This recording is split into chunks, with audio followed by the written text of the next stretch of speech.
Welcome back. So I'm going to be as quick as I can. Like all zone defenses, the fast break is a threat. So you got to be extremely diligent about getting back on fast break and not allowing people to score on you on fast break. Notice right here that I'm off-balling the two wings, and this is very important because you want to make sure that you're taking away those three-point shots. Look at it one more time. In slow motion, you can see that there's somebody cutting along the baseline. So even though I'm on the left hand wing, I immediately switch over to the right side wing because I want to get ahead of that. You really have to force people, run people off the line. It doesn't even matter if you jump and dive at them. You really want to force them into your help. Switching over to LeBron now, same thing. Closing out on shooters. Force them into your help.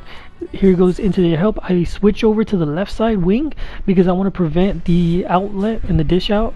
So they goes into my help, and I'm able to get into a fast break. Now you really want to try and score on as many fast breaks as you can because you want your defense to be set up. If teams are pushing it on you, it can make it really difficult for you to run your zone. Okay, and then on this next possession, I'm trying to get back on defense, trying to get everything set up. I see that I left somebody uncovered on the right-hand side, so you have to close out. Even if you end up fouling, you really need to get people uncomfortable. There's a good example of pushing on the fast break, and now I don't have to worry about getting Duncan back. He's already back. The rest of the defenders are already back, and it helps out completely. Right here, switching onto the off ball, switch onto the off ball again, making sure that I'm not giving up any three-point shots. Alright, we're taking a much closer look at that. I see that the wing on the left side pinched in, and I do not want this. I need to make sure I back off, and I'm not leaving any three-point shooters. I'm trying to split the difference, trying not to give it an easy pass. He closes it to the first one, so I immediately run him off the line, but then bail out to the corner because I know that the person at the top is coming over. Off the pass here, I'm forcing him off the three-point line, and I know that the small forward is there, so I'm not going to guard. I'm just going to run him off the line and then immediately go to the corner. As off the drive, I back off to the wing, and I'm again not trying to allow any outlets, not trying to allow any three-point passes. I almost get the steal right here, and then eventually get the steal. You really have to be in a no three-point mindset. Moving over to another game, the same principle of running somebody off the three-point line applies to not just when you're running them to the middle, but if you're running to the baseline or if you're running them off the three-point corner.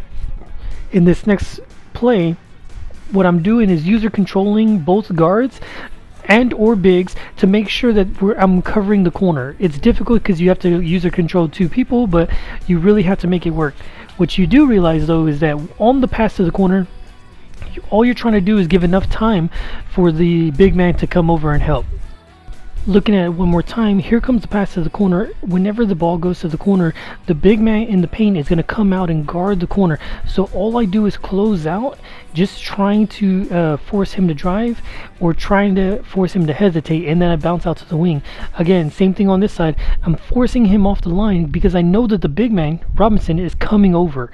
Knowing that he's going to rotate, I just completely jump, force him inside, force him to my help. So now we're going up against the Warriors, and it really has to be a mindset. You need to force people off the line, force them to your help. So right here I see Curry driving up, I force him off the line, and I'm running him to the help on the inside, to Bruce Bowen. So I'm running him to the small forward, and then I go again, close up on the three-point shooter, Also, on a drive baseline, Bowen, the person at the top, is going to be pinching down to help out. So I immediately take the weak side guard and bring him over to help take that pass.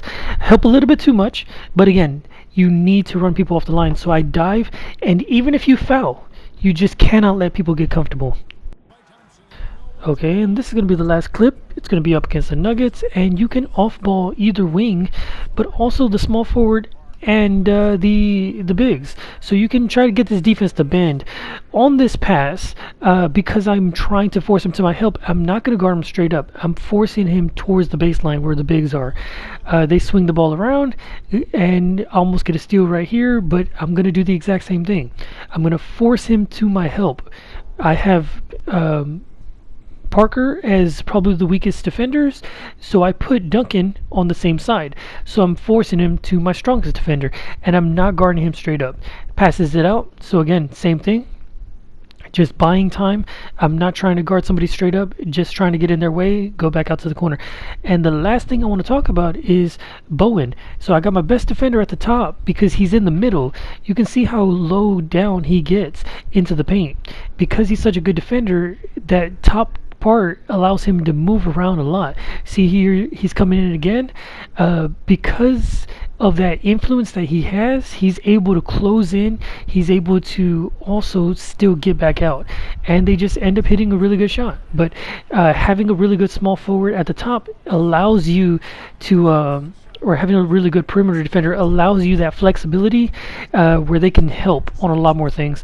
And then again, having your best defender on the same side as your worst defender. But that's going to be the end of the video. I hope to be able to cover some more 3-2 content in the future.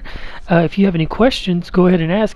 But I've been getting a lot of success with it, and I thought I'd make a video covering it. Thank you for watching.